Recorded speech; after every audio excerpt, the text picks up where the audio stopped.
تخيل معايا توصل لمرحلة كلشي فيها ضدك، لا فلوس لا نجاح أو حتى أمل بسيط تكمل بيه نهارك، وتبان ليك نهايتك قريبة بزاف. ولكن الغريب أنك فجأة مع مرور الوقت كتحول من إنسان قريب يستسلم لإنسان كيدهم الآخرين. كيفاش وقع هاد التحول؟ خليك في الاستماع حتى نهاية القصة على بركة الله.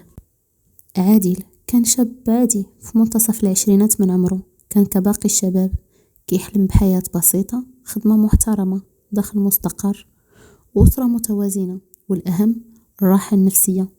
ولكن الواقع كان مختلف تماما.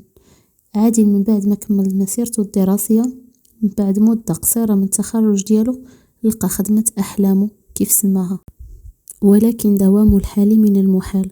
خسر خدمته الأولى بسبب مشاكل ما كانش مسؤول عليها نهائيا، ومن بعد كل المحاولات كان كيفشل.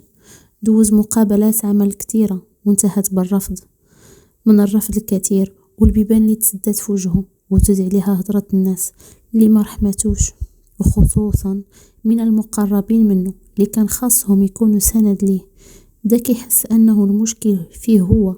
حتى وصل عادل لدرجة انه ولا كيكره يفيق الصباح حيت ما بقاش قادر، او لا بقى عنده رغبة يواجه نهاره اللي ولا عامر فيه الضغط بزاف، والديون بدات كتراكم عليه، والاهم انه الامل بدا كينقص وكيطفي ديك الشعلة اللي لداخل ديالو.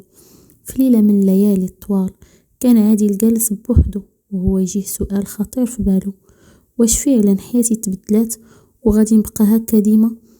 بقى مدة وهو جالس وسط بيته وشاعل ضو خفيف، حتى فجأة ناض وقرر انه يتفقد ويقلب ما بين ذكرياته القديمة. المكتبة ديالو اللي كانت عزيزة عليه كانت عامرة بالكتوبة. هز كتاب قديم شوية، فتحو وهم يرجعوا ليه الذكريات، رجعوه للزمن الجميل، ذكريات قديمة بزاف. ووسط من داك الكتاب كانت ورقة صغيرة مطوية، فتحها لقى انه كان كاتب فيها الحلم ديالو منين كان صغير. كان كاتب: نبغي نكون انسان ناجح ونعاون الناس. هاد الجملة البسيطة حركت فيه حاجة كبيرة، عودات حياة فيه الامل من جديد. في الصباح الموالي ما تبدلات حتى حاجة، ولكن تبدلات فكرة عادي للحياة، او لنقولوا النظرة ديالو للحياة. ما غاديش نستسلم، غادي نحقق حلمي. كانت هذه الجملة اللي قالها عادل في نفسه. بدا من جديد، ولكن هاد المرة بطريقة مختلفة. تعلم مهارات جديدة من الانترنت، خدم على نفسه خطوة بخطوة، ولو كانوا خطوات صغار. كان كيغلط بزاف، ولكن الأهم أنه كل مرة كيعاود ينوض من جديد ويكمل. مع مرور الوقت عادل فهم أنه النجاح ماشي بسرعة النتائج، بل بالصبر والاستمرارية.